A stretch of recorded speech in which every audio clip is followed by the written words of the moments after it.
أيالت ورحمة الله وبركاته. أكم نجا فيا وبلا كرا أكم نجا جرتو جباتو هدرا بغا نجا ندفت مركز الدادرة بغا نجا ندفت مركز الدادرة tutu yenne turre diro wala garra galatoom galata rabbii koo kunoo walis garre gufuu meeqaa nutu bira tarre gufuu meeqaa nutu bira tarre hunda dura dursee ustaazota keenya yaa madda barnootaa ifaa diinii keenya kabajaaf jaalalaan nooruu siin jenne gah kabajaaf jaalalaan nooruu siin jenne gah itti aanaa ustaazota amiirroota keenya warri miseensota barattoota keenya ol seenaa tattahaa obboleewwan keenya ol seenaa tattahaa obboleewwan keenya الله أكبر الله أكبر أرسينا تتا برتو تخينيا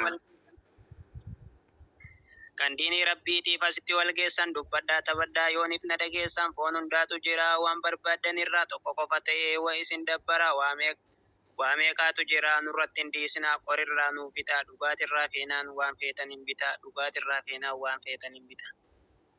Akkam nagaa jirtu yaa warra too'ida warra rabbiin malee hin gabbarre bida akkam nagaa jirtu ummattoonni marti ustaazaaf barataa dargaggoof shamarri abbaa barattootaa eebbifamtoonni hundi akkam nagaa jirtu keessummoonni marti akkam nagaa jirtu keessummoonni marti.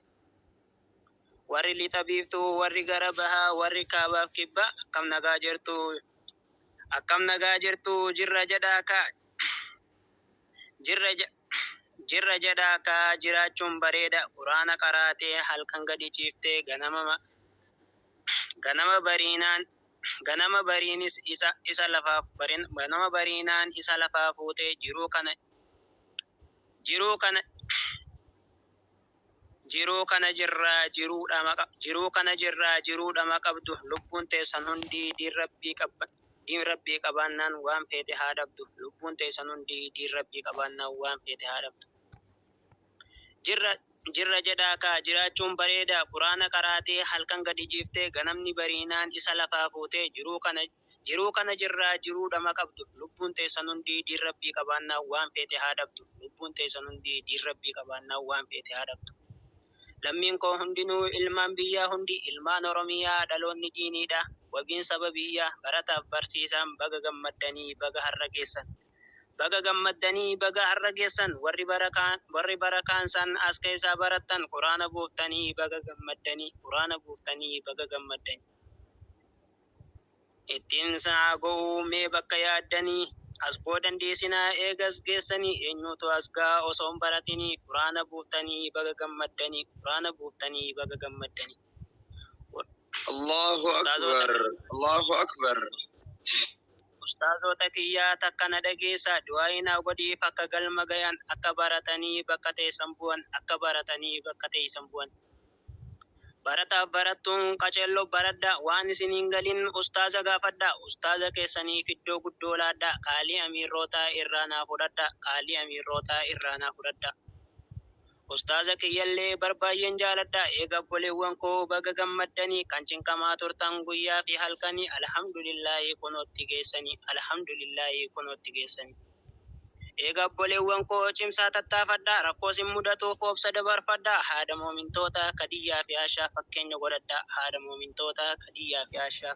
godhadhaa. Eega obboleewwan koo na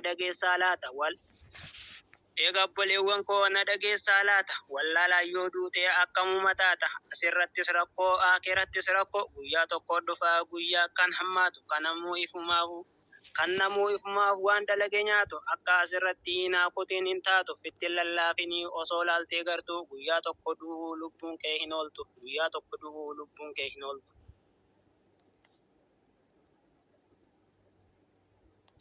Kan asirra teessee rabbii keetiin loltu kan jannata dhaaluun markazuma ooltu bar murteen lamumaa yookaanis jannata yookaan azaabuma. Barmurteen lamumaa yookaanis jannata yookaan azaabuma mee